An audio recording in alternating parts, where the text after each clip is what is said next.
Duleep trophy squad ను ప్రకటించారు. అయితే ఈ స్క్వాడ్ ను ప్రకటించాక అందరికీ ఒక చిన్న క్లారిటీ వచ్చేసిందనమాట. ఒక నలుగురు ప్లేయర్స్ ఇక టీమిండియా టెస్ట్ ఫార్మాట్ లోకి ఎప్పటికీ రాలేరు అని అర్థమైపోయింది. ఎందుకు ఇలా అంటున్నాను అంటే దులీప్ ట్రోఫీ కోసం 61 మంది ప్లేయర్స్ ను సెలెక్ట్ చేశారు. అందులో ఇండియా టీం నుంచి చాలా మంది స్టార్ ప్లేయర్స్ ఎంపికయ్యారు. కానీ ఒక నలుగురు మాత్రం రాలేకపోయారు. సో వాళ్ళు ఎందుకు రాలేదు, ఏ కారణం వల్ల రాలేదు అన్న విషయాన్ని ఈ వీడియోలో తెలుసుకోవడానికి ప్రయత్నిద్దాం. దులీప్ ట్రోఫీలో మొత్తం 4 టీమ్స్ ఉన్నాయి. ఆ 4 టీమ్స్ కి కెప్టెన్స్ ఎవరు అంటే శుభ్మన్ గిల్, శ్రేయస్ అయ్యర్, రుతురాజ్ గైక్వాడ్, అభిమన్యు ఈశ్వరన్. ఇక దులీప్ ట్రోఫీకి సీనియర్ ప్లేయర్స్ అయిన రోహిత్ శర్మ, విరాట్ కోహ్లీ, జస్ప్రీత్ బుమ్రా, హార్దిక్ పాండ్యాలను సెలెక్ట్ చేయలేదు.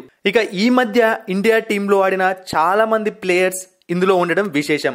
రియాన్ పరాగ్ కూడా ఉన్నాడు, శివం దుబే కూడా ఎంపికయ్యాడు, కుల్దీప్ యాదవ్ ఉన్నాడు, కేఎల్ రాహుల్ ఉన్నాడు, శ్రేయస్ అయ్యర్ ఉన్నాడు, యశస్వి జైస్వాల్, వాషింగ్టన్ సుందర్, రవీంద్ర జడేజా, రిషబ్ పంత్, ఇలా చాలా మంది ప్లేయర్స్ ఉన్నారు.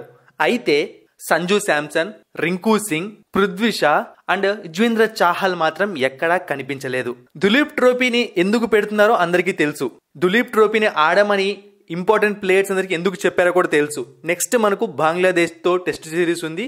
దాంతో పాటుగా డొమెస్టిక్ క్రికెట్ లో టెస్ట్ ఫార్మాట్ లో ఆడుతూ ఉంటే ప్లేయర్స్ ఏ ఫామ్ లో ఉన్నారో తెలుస్తుంది. ఇలాంటి విషయాలు తెలుసుకోవడానికి ఈ దులీప్ ట్రోఫీలో ఇంపార్టెంట్ ప్లేయర్స్ ఆడుతున్నారు. మరి సంజు శాంసన్ కు చోటు ఎందుకు దక్కలేదు?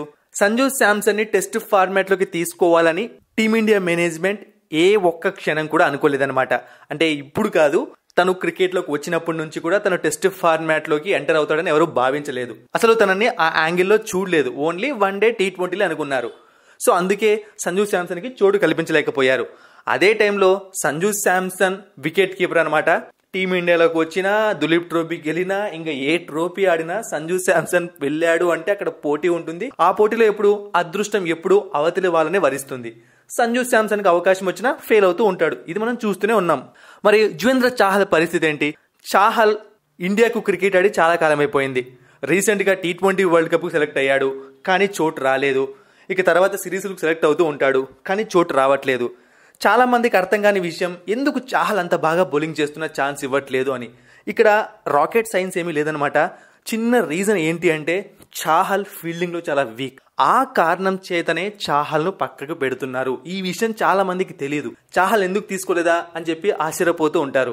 యాక్చువల్ గా మనం ఫీల్డింగ్ చూస్తున్నాము అంటే చాలా సందర్భాల్లో చాహల్ చాలా తప్పులు చేస్తూ ఉంటాడు. కొన్నిసార్లు చిన్న చిన్న క్యాచ్లు మిస్ చేస్తూ ఉంటాడు. కొన్నిసార్లు సింగిల్ రావాల్సిన చోట డబుల్ వస్తూ ఉంటుంది. సో చాహల్ వికెట్స్ తీస్తాడా లేదా అనేది మ్యాచ్ ఆడితేనే తెలుస్తుంది. కానీ చాహల్ మ్యాచ్ ఆడితే మాత్రం ఖచ్చితంగా ఫీల్డింగ్ లో మిస్టేక్స్ జరుగుతాయి.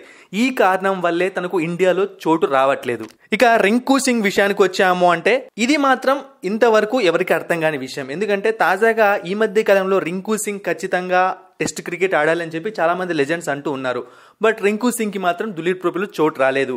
అయితే మేబీ రింకు సింగ్ ని కేవలం T20లకు, వన్డేలకు మాత్రమే పరిమితం చెయ్యాలని టీమ్ మేనేజ్మెంట్ అనుకుంటూ ఉండేమో అని అందరూ అనుకుంటున్నారు. అయితే రింకు సింగ్ కి న్యాయం జరగాలంటే మాత్రం ఖచ్చితంగా గౌతమ్ గంభీర్ అండ్ రోహిత్ శర్మనే చేయాలి. ఇక నెక్స్ట్ చూసాము అంటే పృథ్వీ షా క్రికెట్ లోకి ఎలా ఎంటర్ అయ్యాడు అంటే పృథ్వీ షా పేరు ఒక్కసారిగా మారుమ్రోగిపోయింది.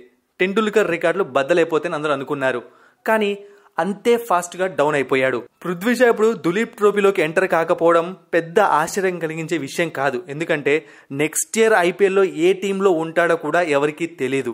పృథ్వీ షా డౌన్ ఫాల్ మొదలైపోయింది. సో ఇప్పుడు మళ్ళీ అతను ఏ టీంలోకైనా సెలెక్ట్ కావాలి అంటే తనే ఆడి తీరాలి, తన టాలెంట్ ను ప్రూవ్ చేసుకోవాలి. మరిన్ని ఇంట్రెస్టింగ్ వీడియోస్ కోసం సబ్స్క్రైబ్ చేయడం మర్చిపోకండి.